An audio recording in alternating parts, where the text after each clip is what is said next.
সঠিক জায়গা তা নয়, আর সমস্ত গল্প পাঠযোগ্য অর্থাৎ শোনানোর জন্য হয় কিনা আমি সেটাও জানি না। আমার নিজের দক্ষতার বিষয়ে আমি যথেষ্ট সন্দিহান। বিশেষ করে বিজয়লক্ষ্মী দিয়ে এখানে আছেন, যিনি শুধু মঞ্চ নন, ওনার পাঠ আবৃত্তি সবেতে উনি এতটাই এগিয়ে আছেন যে ওনার সামনে পাঠ করতে আমার খানিকটা কুণ্ঠাই হচ্ছে। এই যে গল্পটা আমাকে বেছে দেওয়া হয়েছে, গল্পটির নাম হেলিপ্যাডে সূর্য স্নান। হেমন্তের হিমে শ্যাতানো ভোর, হাওয়ায় চারদিকে ফিনফিনে নরম ওড়নায় পেলবতা, ডাইনে ধান চারায় সবুজ মাঠ, চারায় সদ্য গজানো শস্যের জটা, কাঁচা খোসার মোড়কে চালের ক্ষীণ শৈশব। হেমন্তের হাওয়ায় শিশির ধোয়া সবুজ ডগ থির থির কাঁপে। হালকা চটি সামলে পঞ্চায়েতের পাতা ইঁটে পা ফেলে চন্দ্রিমা। দুপাশে রূপলি মলের ঝিনিক ঝিনিক বাজনা কানে শুয়ে চন্দ্রিমা বলে, সকালটা বেশ, তাই না রে? চুড়িদার পাঞ্জাবিতে কচি কলাপাতা রঙের আভা মেখে মুখ ফোটায় ডালিয়া। তবে বিছানা ছাড়তে চাইছিলি না যে? কদিন তো বৃষ্টি লেগেই ছিল। বলতে বলতে সাদা দোপাট্টাটা দু ঘাড়ে ঝুলিয়ে নেয় চন্দ্রা, মানে চন্দ্রিমা। তাতে কি আর লোক কমে যাবে? চন্দ্রিমার ওজর মাড়িয়ে জনাচারেক মানুষ এগিয়ে যায়। ইট পিছনে রাস্তায় রবার প্লাস্টিক সোলের জুতো খটমটিয়ে বাজনা তোলে। মানুষ কজন দ্রুত পাশ কাটাতে এক খামচা হাওয়া। পথে ডাইনে ঝামরে আসা সবুজ চারার গায়ে মৃদু কাঁপন। কাল থেকে অনেক ছেলে মেয়ের ভিড়। চন্দ্রার কথাটা শেষ করতে না দিয়ে ডালিয়া বিস্ময়ে বলে, হ্যাঁ রে, এই সমস্ত ছেলেমেয়েরা সারা রাত একসঙ্গে কাটিয়েছে রাস্তায়। ছেলে বন্ধুদের সঙ্গে চা ফুচকা ঘুরতে ঘুরতে রুটি ডিম ভাজা খেয়ে রাত কাটাচ্ছে। কি মজা বলতো? এ কি আর আমাদের বাবা মা? অনধিগত স্বপ্ন আর আফসোস চন্দ্রিমার ফর্সা মুখে ভোরের আলোতেও আবছা আধার। আর ঘন্টা তিনেক পরে তো মনোরম সূর্যাস্ত, সেটা দেখার জন্য তো তাদের এই যাত্রা। চারপাশে সবুজ ধানের মাঠ, তার মধ্যে হঠাৎ জেগে ওঠে নানান গাছগাছালি। বৃক্ষের পাতানাতায় মানুষের আবাসকে ঘিরে সবুজের স্তূপ। সবুজের সমুদ্রে সবুজ দ্বীপের মতো সে আবাস স্থির। হিম উবে যায়, পাতার খাঁজে শিরায় সবুজ ধুয়ে চকচকে হয়। দুই তরুণী এগিয়ে যাচ্ছে। স্টেশন মাস্টারের অফিস ঘর দেখা যাচ্ছে, টিকিট কাউন্টারের উঁচু কালো দোচালাটা দেখা যায়। বৃষ্টির ফোঁটা নাট স্ক্রু বেয়ে ভেতরে পড়ে, তাই অ্যাসবেস্টাসের উপর পিচের চটের কালো মোড়ক। মোড়কের গায়ে ভোর লেগে থাকে। পাশে ইলেকট্রিক পোস্টের ডগায় কখানা বাল্ব সারা রাত আলো দিয়ে হিম জড়ানো ভোরে আলস্যে ঝিমোচ্ছে। দ্রুত হাঁটে দুই তরুণী। কপালে দুগাছির সুর মৃদু হাওয়ায় শিরশির করে। ডান হাত কপালে মুখে চন্দ্রিমা বলে, কটা বাজারে ডালা? তখনও কবজির কাছে চুরির রিনঠিন শব্দ। পা ফেলে চন্দ্রিমার গতিতে দাঁড়িয়ে পাশাপাশি হয়ে দাঁড়িয়ে, কেন তোরটা কি বন্ধ? ধুস, বই খাতার মধ্যে পড়ে আছে, নেওয়া হয়নি। সে কি রে, চশমাটা? হ্যাঁ, ওটা ব্যাগেই আছে। ডালিয়া চাপা হাসিতে খানিক শিথিল হয়, বলে, আরেকটু ঘুমো না, সব হবে দেখবি। চন্দ্রিমা থমকে দাঁড়ায় গা ঘেঁষে। তোকে দেওয়ার জন্য কি কি মালা গাড়ি দিয়ে দাঁড়িয়ে থাকবো? তো চটপট করছিস কেন তুই? ডালিয়ার রোগা শরীরে চুড়িদার পাঞ্জাবি মেকে চলে যায়। খিলখিল হাসি মাখা ভোরও মচকায়। খেয়াল হয় ডালিয়ার বাপ কাকা ভাই দাদা মাস্টার মশাইদের সব যাতায়াতের রাস্তা ফাঁকা হলেও কে যে কখন ভুস করে বেরিয়ে পড়ে। তাই ডালিয়া মুখটা দিয়ে চন্দ্রিমার কানে কানে ফিস ফিস হয়ে, ওখানে নদীর দিকটায় দোতলা তিনতলা হোটেল গায়ে গায়ে, ওদিকে দুপুরে একটু হাঁটলেই ট্যাক্সি, বুঝলি? মারুতির পাল্লা খুলে চকমকে ছোকরা রংচঙে জামা প্যান্টে মাঝবয়সী বুড়োরা ডাকে, এসো 100। চন্দ্রিমা অবাক হয়ে বলে, তাই? তুই কি করে জানলি? আরে হিস্ট্রি ক্লাসে ঝর্ণা বলছিল। ও তো গোগেন্দ্র বাজার পেরিয়ে কলেজে আসে, বাস ফেল করে রিক্সা ধরতে হেঁটে এগোচ্ছিল। লাল নীল বারমুডা প্যান্টের দড়ি ঝুলছে পেটের কাছে, গায়ে কালো স্যান্ডো গেঞ্জি, দুই ইয়াং ছেলে টলমলে গলায় ডাকে, লাভ মি 300 প্লিজ। তারপর চন্দ্রিমা বিস্ময়, চকিতে ঠাট্টা পেয়ে বসে। ওর তো আর টাকার মতো চেহারা আর রং। ঠিক সাই দিয়ে রোগা শরীরে দাঁড়ায় ডালিয়া, আরো বলে, বিয়ের পাত্রী পছন্দের সময় বরের আত্মীয়রা সেটা দেখে, অন্যেরা দেখতে পেলে কি ছেড়ে দেবে? পায়ে পায়ে যখন স্টেশনের ওরা কাছাকাছি পৌঁছে গেছে, কাছাকাছি গিয়ে দেখে ঠং ঠং শব্দে লোহা লম্বা খুঁটিটা নামছে। খুঁটির ডগায় ফুট চারেক হলুদ রং, তারপর কালো, আবার হলুদ, ঠং ঠং ঘন্টি বাজে। লেভেল ক্রসিং এর খুঁটিটা নামতে থাকে। তখনই প্ল্যাটফর্মের উপরে একদম্বল নারী পুরুষ যুবক যুবতী শিশুদের সোল্লাস চিৎকার, ওই ট্রেন আসছে। স্টেশনের গা বেয়ে হাটের দোকানপাট তখনও ঝাঁপেটে বন্ধ। একতলার উপর টালির ছাউনি চাপিয়ে গেরুয়া পলেস্তারের দোতলা অঞ্চল পঞ্চায়েত অফিস। দরকারে পতাকা টাঙাবার জন্য সিমেন্টের বেদিতে গাঁথা জলকলের পাইপটা খাড়া হয়ে দাঁড়িয়ে। একখানা কাক তার উপর ঠাঁই নিয়ে কা কা শব্দে চিৎকার করছে। চিৎকারে ভোর খানিকটা ফেঁসে যাচ্ছে। দিন উঁকি মারে। চন্দ্রিমা ডালিয়া দুজনে লাইন টপকে প্ল্যাটফর্মে দাঁড়ায়। নিচে কংক্রিট স্লিপারের পর স্লিপার, তাদের গায়ে পিঠ রেখে ধাতব রেল লাইন দুটো ডাইনে বাঁয়ে বহু দূরে উধাও হয়ে গেছে। বাঁয়ে গেলেই তো নগর, কলকাতা, হাওড়া, আর ডাইন বেলাইন সংযুক্ত। ভারতবর্ষের মাটিতে শিরা উপশিরার মতো ছড়িয়ে আঁকড়ে গোটা দেশের নারী স্পন্দন যেন টের পাচ্ছে। খালের উপর ঝুলন্ত পোলটাকে হুড়মুড় করে পার হয় ভোরের ট্রেন। সামনে বিছিয়ে থাকা ধাতব লাইন ঝম ঝম বাজনা। আশ্চর্যের ছোট্ট স্টেশন, প্ল্যাটফর্ম ভর্তি মানুষজন হইচই জোরে। কদিনের পর আজ আকাশটা কেন নির্মল, পরিষ্কার পরিচ্ছন্ন মেঘপুঞ্জ অবাধে আকাশের সোহাগে ছুঁয়ে হারিয়ে আবার ফুঁড়ে বেরোচ্ছে। প্ল্যাটফর্মের মানুষগুলো যাত্রী হওয়ার প্রস্তুতি নেয়। যে যার আপনজন প্রিয়জন সব গায়ে গায়ে দাঁড়িয়ে। আকাশের মুঠো মুঠো মেঘের মতো মানুষের জটলা। মেঘ সরে সরে যায়, মানুষের জোট থেকে এখান থেকে ওখান থেকে হুড়কে দাঁড়ায়। মেঘের গায়ে মেঘ পাশ কাটায়। দু তিনজন কিছুতেই ওই পাশ কাটিয়ে জুৎসই জায়গা খুঁজে পাচ্ছে না, আবার পেয়েও যায়। যাত্রী বোঝাই ট্রেনটা চলে আসে। সম্মুখের আলো তখনও জ্বলছে। হাত দিয়ে টানে ডালিয়াকে, একটু সরে আয় না, গাড়ি আসছে তো। পাশে তাকিয়ে হঠাৎ করে চমকায় চন্দ্রিমা। আরে 4-5 জন মানুষের মধ্যে সুজন সরকার। ওমা, তার পাশে তো প্রীতিময় হালদার। চন্দ্রিমার বিস্ময় লাগে। সুজন কাছে এসে বলে, চন্দ্রিমা তোরা যাচ্ছিস নাকি? তোরাও তো? বাবা, কত দূর হস্টেল থেকে এসছি, যাবি বলেই তো। আর ধর দেখার জন্য, আর না তো কি খাবার জন্য। ডালিয়া একটু ঠোক্কর মেরে কথাটা বলে একদা সহপাঠীদের। ট্রেনটার জানলায় দরজায় উপচে মানুষের মুখ। অসংখ্য নারী পুরুষ যুবক যুবতী শিশু কিশোর কিশোরীদের মুখ, সব একসঙ্গে চিৎকার করছে, হইচই করছে। সুজন বলল, চন্দ্রিমা ডালিয়া আরে তোরা ওঠ। ঠেলে ঠেলে তুলে সুজন প্রীতিময় নিজেরাও ট্রেনের কামরায় ওঠে। প্রীতিময় চন্দ্রিমার কাছে এসে বোঝায়, শোন তোরা বাড়ি যা। কেন রে? চন্দ্রিমা যেন অবহেলার আঁচ পেল প্রীতিময়ের বাক্যে। চলতি ট্রেনের ঝাঁকুনি, চাকার ধাতব শব্দ। ডালিয়া এগিয়ে আসে তাদের মাধ্যমিক পাশ করা একই স্কুল ব্যাচের বন্ধুদের কাছে। বন্ধুরা ভালো রেজাল্ট করে বেলুর কল্যাণীতে পরবর্তী ধাপের পড়াশোনার জন্য চলে গেছে হস্টেলে। ফলত দুই কিশোরীর ভেতরে একটা সমীহ তৈরি হয়ে আছে দুই বন্ধুর প্রতি। সুজন তো অনেক সম্পন্ন বাড়ির ভালো ছাত্র, ওর বাবা বা রেশন ডিলার। এখানকার হাই স্কুলের সেক্রেটারি, পঞ্চায়েতের দামি সদস্য। চন্দ্রিমা হাঁ করে তাকিয়ে থাকে সুজনের দিকে, ভাবে আরো ভালো আরো বড় দিকে উঠতে গেলে পয়সা যোগ্যতা আবার শহরও তো লাগে। মুহূর্তে নিজেকে সামনে নিয়ে চন্দ্রিমা আমার খোঁচায়, কেন কেন বললি, কেন বল, কেন বাড়ি যাবো বলবি তো। ভোর কেটে গোলাপি রঙের সূর্য উঠছে। জানলা চিরে কামরার ভিতরে আলো আসছে। বাচ্চা ছেলেটা মুখ বাড়িয়ে সূর্যকে খুঁজছে। মা তাড়াতাড়ি ব্যাগ থেকে ফিল্টার চশমাটা লাগিয়ে দেয় তার ছেলের দিকে। যাত্রীরা বাচ্চাটা সঙ্গে সঙ্গে কালো চশমা এঁটে তারা সব ভিড় জমাচ্ছে জানলার কাছে। রোদটুকু পর্যন্ত ঢুকতে পারছে না। সুজন জানলাটার দিকে আঙুল দিয়ে বলে, চন্দ্রা ডালিয়া দেখছিস, ওরকম হবে সেখানেও, বুঝতে পারছিস?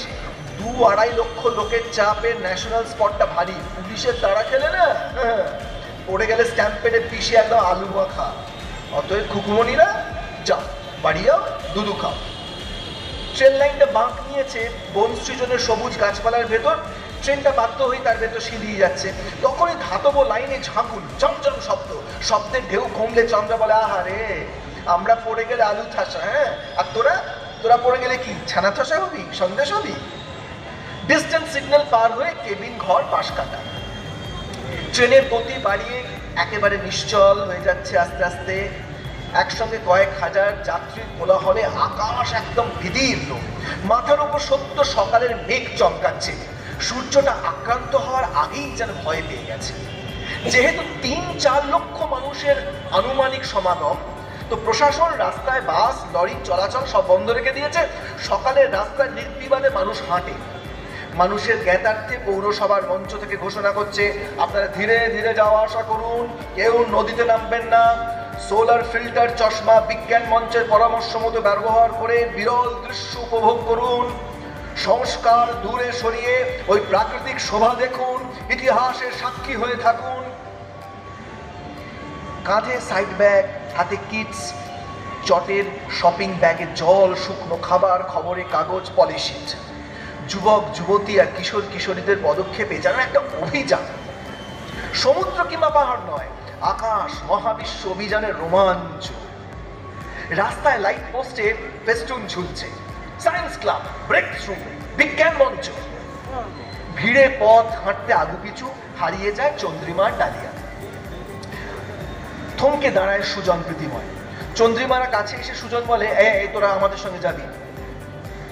মানে তোরা কি যাবি আমাদের সঙ্গে, নাকি তোদের নিজেদের মতো? ফর্সা মুখে চন্দ্রিমা, গায়ের পাঞ্জাবি ফেপে নব যুবতী দেহ, আঁচড়ানো চুলের ২-১ রেখা সরু ঝুড়ির মতো কাঁপে। তোরা তো ভালো ছেলে, আমাদের কি তোরা সঙ্গে নিবি? সুজন মৃদু ধমক দেয়। প্রীতিমা বলে, ধুস, ফালতু বলছিস না, জানি তো, চল। ডালিয়ার রোগা শরীরে মজা পায়, বলে, না না, তোদের বাবা কে কোথায় আছে বাবা, তাদেরকে তোরা সঙ্গে নিয়ে যাবি বাবা, আমরা আমাদের মতো যাই। এক চল তো। সুজন প্রীতিময় যেন একই সমতলে। সুজন ফট করে হাত ধরে ফেলে চন্দ্রিমার, আর প্রীতিময় হাত ধরে ডালিয়া। একই সঙ্গে টান দিয়ে বলে, মাঠে ভিড় হচ্ছে, জায়গা থাকবে না, চল। মাঝে মাঝে ২-৩ জন পুলিশ ঘুরছে, কাঁধে রাইফেল, ভারী বুটের শব্দ, খোয়া পিচ ঢালাই সড়কে, বাঁধ বেঁধে সড়ক। মাটির ক্ষয় ধস রুখতে কয়েক দশকের শিরিষ নিম মেহগনি গাছ, শিকড় বাকড় আঁকড়োর এখন বৃক্ষ। বৃক্ষ ছায়ায় চা বিস্কুটের দোকান, উনুনে ফুটছে হাঁড়ি ভর্তি জল, সামনে জমে গেছে সদ্য চা খাওয়া মাটির ভাঁড়। সড়কের ডান ঘেঁষে নদীটা রয়েছে, বিস্তারিত জলপ্রবাহ।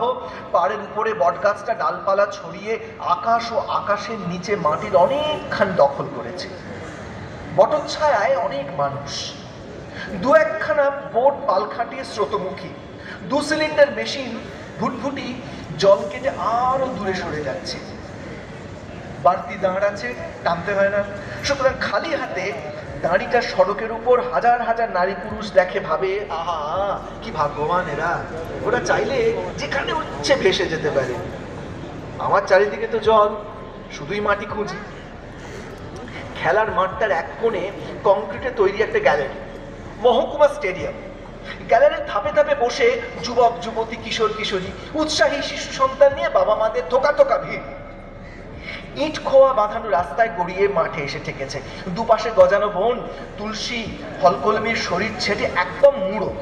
হাজার হাজার মানুষের পদভারে রাস্তাটা যেন দিয়ে একদম চুপ হয়ে রয়েছে। চটি, হাওয়াই জ্যাকসন কিংবা সাদামাটা নিউকাট, নয়তো রাবার সোলে পা ঢাকা কাপড়ের জুতো, জলের বোতল, পলি প্যাকেটে সদ্য খাবার, আর কলকল কথাবার্তায় অক্টোবরের হাওয়া ভারী।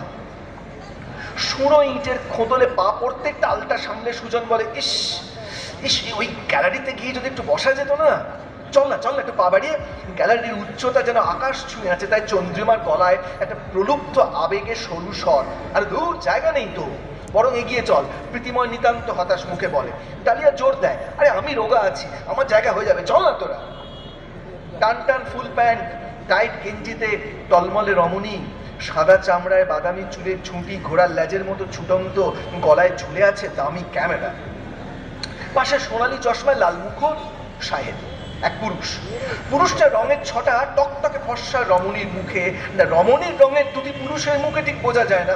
সঙ্গী পুরুষের পিঠে গোলাপি নাইলন ব্যাগের ভিন মহাদেশের ভোগ্যদ্রব্যাদি, তবু একই।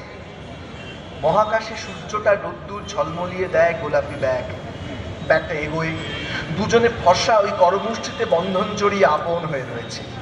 মোটা সোলের হাতে সাদা হকি শুটে লম্বা লম্বা পদক্ষেপের পায়ের চাপে ধপধপ বাজনা। হাত ঘড়ি উল্টে দেখছে এবং চশমার দুখানা আইবলের মতো গোল ফুটোয় চোখ রেখে আচমকা আকাশ তারা দেখে। চশমার মোটা কাগজে লেখা টোটাল সোলার এক্লিপস, নিচে লেখা UNESCO। সুজন প্রীতিময়ের কাঁধে হাত রেখে, ওরা কারা বলতো? এখন বিজ্ঞানী হবে, বুঝে পেয়েছিস? আন্দাজে বলে প্রীতিময়। ডালিয়ার স্বর ভেঙে যায়। ওই সাহেব মেমরা কত কাছের না, কাছাকাছি না এলে কিছু ঘটে। চাঁদটাও তো আজকে দেখছিস না পৃথিবীর কত কাছেই চলে এসছে বলতো। চন্দ্রার কথা শেষ হয় না, ডালিয়া বাক্য জোরে, কাছাকাছি শুধু মুখোমুখি হচ্ছে বলে, তাই তো এত বিরল কাণ্ড। এই কাছাকাছি মুখোমুখি এই কথাগুলো বুকের মধ্যে কেমন তাপ চালায়, রক্তে চালিয়ে যায়। চন্দ্রিমা দুপা এগিয়ে যায় সুজনের কাছে। বড় মাঠটার পূবে তাল নারকেল গাছের পাতার ডগ মেলে আকাশে আঁচড় কেটেছে। রোগা দীর্ঘতম ডাব গাছটা লিকলিকে ডগ পাতার উপরে 24 অক্টোবর 1995 সূর্যটা গোলাপি রং ফিকে হতে হতে ডিম ফাটা কুসুম রঙে পূবের আকাশ আলো করে বিকশিত। গত রাতের হাজার হাওয়াই বাজির ধোঁয়া, গেরস্তর কোটি কোটি প্রদীপ, মোমবাতি শিখায় দীপাবলির কোনো চিহ্ন দাগ এসব কিচ্ছু নেই। সুজনের পাশে দাঁড়িয়ে চন্দ্রিমার উপরে আকাশ দেখে। কত দূর, কোন মহাকাশে! কি আশ্চর্য না, কি বিরল কাণ্ড হতে চলেছে। সবুজ ঘাসে খেলার মাঠটায় কাতারে কাতারে মানুষ। ঘাসের উপর পলিথিন শীট বিছিয়ে উৎসাহী বাচ্চা কাচ্চা নিয়ে বাবা মারা সব বসে রয়েছে। ওয়াটার বটল, ফ্লাস্কে চা, টিফিন কৌটো, ডিম পাউরুটি নিয়ে একটা উৎসবের মেজাজ। কদিন আগে টিপটিপ বৃষ্টির উৎপাত, আর গত রাতের একটা হিমে শ্যাতানো মাঠ। ঘাসে বিছানো খবরের কাগজে বসে উচ্ছল যুবতীর চুড়িদার ভিজে যায়। বিরক্ত হয়ে কালো ফিল্টার চশমা বুকে জাপটে ঝামড়ানো চুলে এক ঝাঁকুড়িতে পিছনে ফিরিয়ে দিয়ে মেয়েটা বলে, সব আনা হলো। ইস, 17 আনতাম না রে, কাঞ্চি। পাশে আরেকটা পরিবার, বউ, অবিবাহিতা যুবতী শালী, একটা ফুটফুটে বাচ্চা নিয়ে যুবক স্বামী। তাদের বিছানো পলিথিন শীটে খানিকটা ফাঁকা পড়ে রয়েছে। 19-20 চুড়িদার পাঞ্জাবিকে যুবক স্বামী বলে, আপনাদের অসুবিধা না থাকলে ফাঁকা পলিশিটটা চাপড় মেরে দেখায়, এখানে বসতে পারে। অত ছটফটে 19-20 লজ্জায় মুখ নামায়। এ মা, তা নয়, বসি আয় না, ফিস ফিস করে কাঁদছি। যুবতী শালী মিচকি হেসে যুবক ভগ্নিপতিকে দাগা দেয়, তা আমি তো আছি, তবু ওদের দরকার।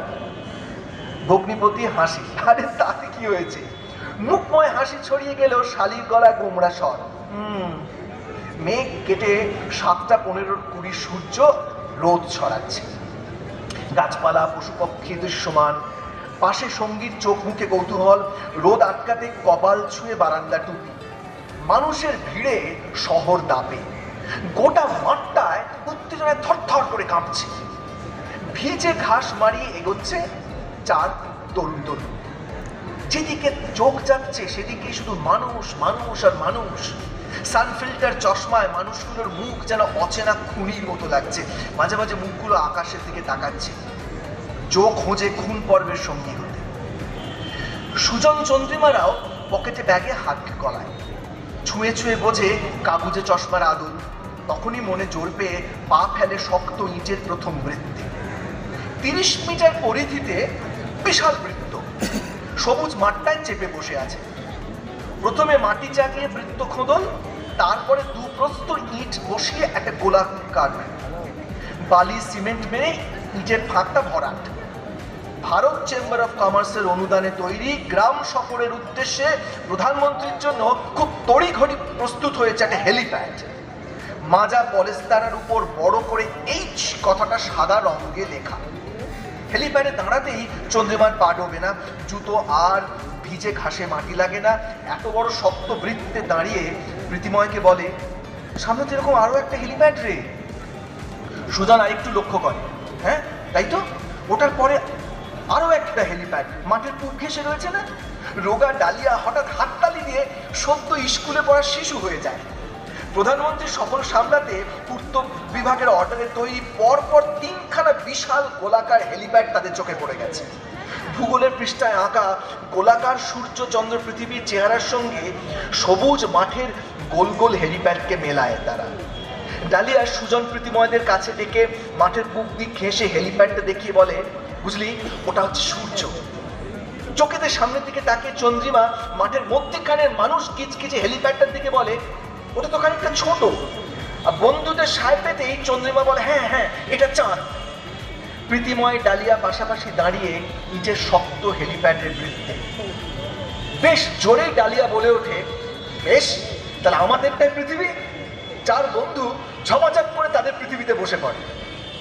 ইটের ওপর কাগজ পেতেছে, পাশাপাশি বসে তারা তাকায় আকাশের দিকে।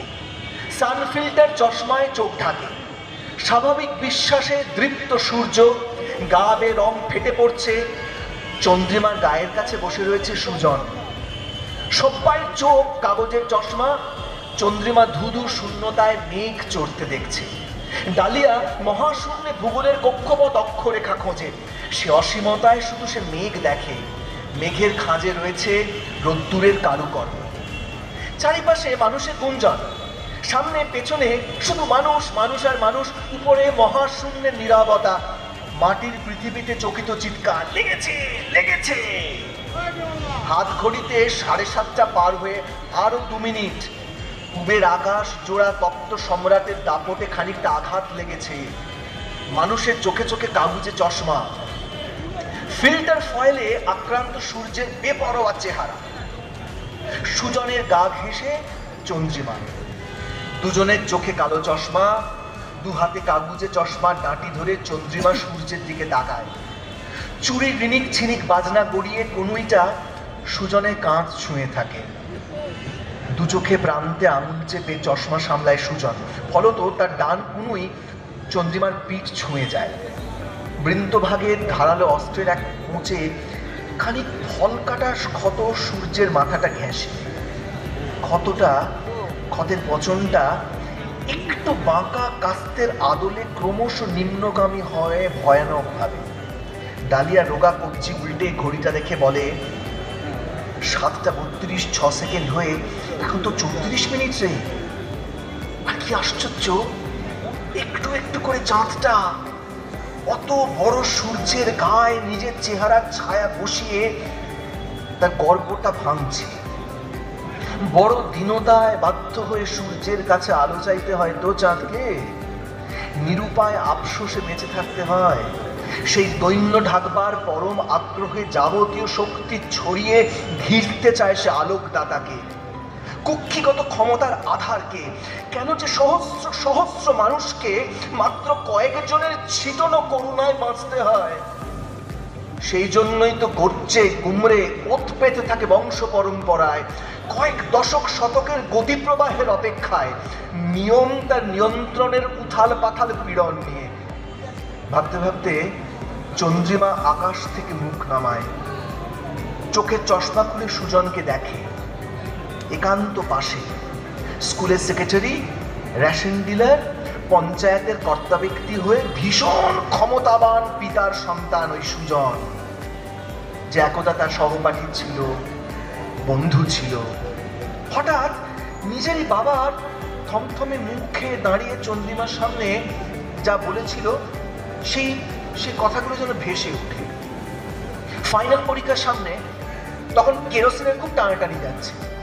বড্ড লম্বা লাইন, হাতে হাতে পলিথিন যা, শিশি বোতল।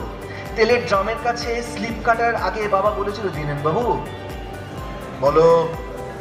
সেক্রেটারি রেশন ডিলারের গলায় আওয়াজ বেশ ভরাট।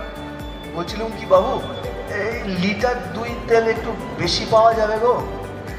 রোগা চিনসন চেহারায় সোনালি রিমের ফ্রেমে চশমা, সাদা টেরিটনের পাঞ্জাবি। দীনেনবাবু কার্বন লাগানো ডুপ্লিকেট স্লিপের ওপর থেকে ডট পেনটা সরিয়ে নেয়, বরং পেনটা দাঁতে ঠেকিয়ে খুব চোখা চোখা শব্দ জুড়ে লাইনে অপেক্ষারত লোকজনদের শুনিয়ে বলেছিল, হ্যাঁ যেটুকু তেল আছে নিয়ে যাও। আর ওদেরকে বলছি ওরা খালি বোতল নিয়ে ফিরে যাক। মাছ মারতে গাং সমুদ্রে জেলেরা তো কত কেরোসিন চোরাই পথে বুটবুটি ট্রলারে বেশি দামে কিনে নিয়ে যায়, তার থেকে যদি কিছু বাঁচিয়ে বিক্রি করে ডিলার দিনানবাবু, সেই অনুমানেই চন্দ্রিমার বাবা কথাগুলো বলেছিল যে বাবু মেয়েটা তো রাত জেগে পড়াশোনা করে। সুজনের বাবা দাঁতে দাঁত রেখে বলেছিল, সেই তো, এই জেলাতে তো শুধু তোমার মেয়েটাই পরীক্ষার পড়া তৈরি করছে গো। বাক্যটায় বড্ড খোঁচা, এখনো বুকে বিঁধে আছে চন্দ্রিমার। মাথার উপর আবিশ্ব মহাশূন্যতা, স্কুলের বইয়ে গোল করে আঁকা সূর্যটাই যেন জ্যান্ত হয়ে রয়েছে আকাশে। অমন হিলিয়াম গ্যাসের অগ্নিপিণ্ড সূর্যের গায়ে চোট, ফিউশন পদ্ধতিতে ফটোস্ফিয়ারে যে কত হাজার সেলসিয়াস তাপ, চাঁদ ক্রমশ ছায়া ফেলে হলুদ রং শুষে অবশ করে দিচ্ছে ওই দুর্দণ্ড তেজি পদার্থটাকে। অতি ধীরে ক্ষয়ক্রিয়া শুরু হয়েছে তার দেহে, একটা তপ্ত স্রোত ঘুলিয়ে ওঠে চন্দ্রিমার বুকের গোপনে। এতক্ষণ আপন মনে একটু ব্যবধানই ছিল চন্দ্রিমা। বড় অর্থবান গম্ভীর সৌর সন্তান ওই সুজন। একদিন তো সেদিনই সেই সুজনেরই সহপাঠী ছিল। খানিকটা সংকোচে সুজনের কাজ ঘেঁষে একটা মেয়ে হয়েই বসে থাকে সে, যেন মুহূর্তে 14,96,00,000 কিলোমিটার দূরত্বটা ঘুচে যায় হঠাৎ। পৃথিবী ক্রমশ ঝাপসা হয়ে আসছে, রোদ্দুরের তেজে রক্তহীনতা, ক্ষীণ আভা চারপাশে, গাছগাছালির পাতা নেতিয়ে যায়। ভোরের প্রথম আলো বেরিয়ে পড়েছিল কাক, চিল, বক গান পাড়ে খাদ্যের খোঁজে, তারা এখন হঠাৎ থমকে দাঁড়িয়ে পড়েছে। বহমান নদীর জলে আবছা আধার ঝুলতে থাকে, ওপার অস্পষ্ট হয়ে আসছে। তিত্তির জলধারার উদ্যমহীনতা, শিকড় বাকড়ে পাড়ের মাটি আঁকড়ে গাংমুখ বটগাছটা পাতা নাতা শুটিয়ে হঠাৎ থম মারা হয়ে রয়েছে। কাক পাখি ডানা মেলে আকাশে উড়ে উজোয়, পালা খোঁচার ওই বাসা বকডালে কিংবা কোটরে। এখন সকলেই ভাবছে রাত, সকলেই আধার ভ্রমে বাসার ভরসায় ঘরে ফিরতে চাইছে। চারপাশে তাপ হারিয়ে বাতাসে শীতের ছোঁয়া, মৃদু দোল বাতাসের বিস্তারে, গা ছমছম মেঘলা হাওয়ায় কখন যে হেলিপ্যাডের পৃথিবী ছেড়ে প্রীতিময় ডালিয়া গাংপাড়ের বটগাছটার তলায় চলে গেছে কে জানে। ঝিলমিল করছে কাটা নখের মতো ছায়া, পাশে গাঙের জল, তাপ দেউলিয়ার আশপাশ। সুজন চশমা চোখেই বলে, বেশ শীত করছে না রে? আমারও। ফিসফিসে বলে চন্দ্রিমা ঘন হয়। চন্দ্রিমার শরীরের নরম পরশে সুজন একটু উস্কে যায়। সুজনের সহপাঠিনী হঠাৎ নারী হয়ে ওঠে, প্রশ্রয় সুশ্রী টানা টানা চোখ মুখে ফর্সা চন্দ্রিমা ছায়া ফেলে সুজনের পূর্ণাবয়বের এক পাশে। সুজনের প্রশস্ত পিঠে অজস্র অনুভবের ঝিল্লি জাগিয়ে না নারী প্রদাহ বিদ্ধ করে। হেলিপ্যাডে বৃত্তে প্রতিরোধহীনতায় ক্ষয়গ্রস্ত হতে থাকে সুজন। দহন ক্রিয়ায় চন্দ্রিমা আঁটিপাতি খোঁজে পুরনো ব্যথাটার অবিকল আকার, বহিমুখ। ক্রমে ক্রমে আধার এঁটে বসে। পূবের আকাশে হঠাৎ একখানা তারা ঝলঝল করছে। মাঠময় মানুষ, তিনখানা হেলিপ্যাডেও মানুষের বৃত্ত, হাজার হাজার শিশু, নারী, পুরুষের কণ্ঠে সকালেই হঠাৎ করে সন্ধে নামার বিস্ময়, অভিজ্ঞতার আবেগে চিৎকার, সমবেত চিৎকারে চারপাশের শূন্যতা ভরে যাচ্ছে। শক্ত মাঠ ঘাট, পাকা রাস্তা, গাছপালার গায়ে ধাক্কা খেয়ে সে শব্দমণ্ডলী ক্রমশ ঝরে, খুব সূক্ষ্ম স্বরে মহাকালগামী। হঠাৎ আধার ঘনত্ব রহস্য পায়, সেটা ভেদ করার কিংবা আবিষ্কারের আরতি। ছায়াচ্ছন্নতার সুজন বলে, চন্দ্রা, মধ্যদিনের রাগ, অতীত ঘটনার প্রতিশোধ, স্পৃহা সব ঢাকা পড়ে যায় সকাল 8:46-47 চকিতের সন্ধ্যায়। সুধনের চওড়া কাঁধ পিঠের ভূমিতলে ঘনতর হয়ে চন্দ্রা আবছাভাবে বলে, তখন ব্রহ্মাণ্ডের পূব আকাশপটে সূর্যটা গিনি জড়োয়ার দীপ্তি হারিয়ে এই মুহূর্তে গলিত মুক্তমালায় আশ্চর্য রকম স্থির। চন্দ্রিমা সুজনের পাশাপাশি মুখ রেখে দুই চার চোখে পরম অনুরাগে সূর্য বলয় দেখে। চন্দ্রার নিঃশ্বাসে উষ্ণতা, শ্বাসাঘাতে লিপ্সা, আহত মর্যাদা হারিয়ে সুজনের দেহ চৌহদ্দিতে টের পায় এক ঝলক জলুস। সেটা নিমেষে আজ সমারে জামা ব্লাউজের চামড়া মাংসের পরত চুইয়ে শিরা অস্থি প্রাণের সমগ্রতায় অগ্রথিত সংখ্যা সীমাহীন কালপ্রবাহ। তারই ক্ষুদ্রাতি ক্ষুদ্র কয়েকটি মুহূর্তে টলটলে আলোর বলয়ে গেঁথে আছে নিত্যকার চেনা সূর্যটা একেবারে অপরিচিত মুদ্রায়। সকাল 8:48 কালবিন্দুতে সুজন আরো ঘনিষ্ঠ হয় চন্দ্রমার হৃদয় ছুঁয়ে। চারিদিকে থমকানো আধারে বৃত্তে মানুষ মুছে একাকার। আকাশের চাঁদ আশ্লেষে জড়ায় সূর্যকে। নিমেষে সূর্য বলয়ের গায়ে একদানা মুক্ত দানাটা ফেটে আলোর দ্যুতি ছড়াচ্ছে। ছিটকে পাশাপাশি সরে দাঁড়ায় সুজন চন্দ্রিমা। পায়ের তলায় বৃত্তাকার হেলিপ্যাড। সূর্যের গায়ে কয়েকশো বছরের গোপন রূপ ছলকানির মোহে আবিষ্ট হয়ে দিবস। মহাবিশ্ব একলা। আলোয় ভিজতে থাকে দুজন, সুজন আর চন্দ্রিমা। হঠাৎ মাঠের কোণে বিজ্ঞাপন সংস্থার প্যান্ডেলে চোখ পড়ে। প্যান্ডেলের মাইকে ঘোষণা হচ্ছে, এইবার আপনারা অবশ্যই চোখে আপনাদের চশমাটা লাগিয়ে নিন। পিচ ঢালাই সড়ক, বটগাছের ছায়াতল, গাংপাড়, গ্যালারির বাঁধানো মাঠটায় হাজার হাজার মানুষ চকিতে জলোচ্ছ্বাসের মতো আছাড় খেয়ে উঠে পড়ে। মানুষের ঢেউয়ে মানুষ উত্তাল। এবার সবাই ফিরবে, ফেরার টানে ঘরমুখী স্রোত। এতক্ষণে নিজেদের কক্ষপথে গতিবেগে বিভোর ছিল দুজন। ডালিয়া আর প্রীতিময়কে খোঁজে এবার সুজন। কাছাকাছি দেখতে পায় না, ফলে খানিকটা বিব্রত হয়। দ্বিধা কাটতে সুজন বলে, চন্দ্রা কি গো? চমকে তাকায় সুজন, কি গো? এতদিনের সম্বোধন সম্পর্ক ভেঙে চুরে নতুন রচনার তাপ, তুই থেকে তুমি। আকাশে আঁধার মুছে যায়। সূর্যটা তলভাগের প্রান্ত রেখা থেকে ক্ষয় পূরণ করতে করতে নিজের নিত্যকার পুরনো চেহারার ফেরার প্রতিক্রিয়াতে মগ্ন। আর মিনিটের সমাহারে ঘন্টা খায় পরেই তো আপন পরিপূর্ণ অগ্নিগোলকতা। একবার আকাশে তাকায় চন্দ্রা, পরক্ষণে খুঁটিয়ে খুঁটিয়ে দেখে সুজনকে। সঙ্গ জানিত সুজন। পায়ে পায়ে পাশাপাশি হেলিপ্যাডের প্রান্তরেখা ডিমোতে গিয়ে চন্দ্রা আশঙ্কায় অস্থির। সুজনকে সুজনের আদলে রাখতেই হাত ধরে টানে চন্দ্রা। মানুষের ঢল নিষ্ক্রমণের পথে। সুজন স্রোতমুখের থেকে ঘাড় ঘুরিয়ে বলে, যাবো তো? চন্দ্রার কণ্ঠে আকুলতা। চন্দ্রা বলেন, না। পৃথিবী হেলিপ্যাডটা তখন নড়ে ওঠে নিজস্ব মেরুদণ্ডে। নমস্কার।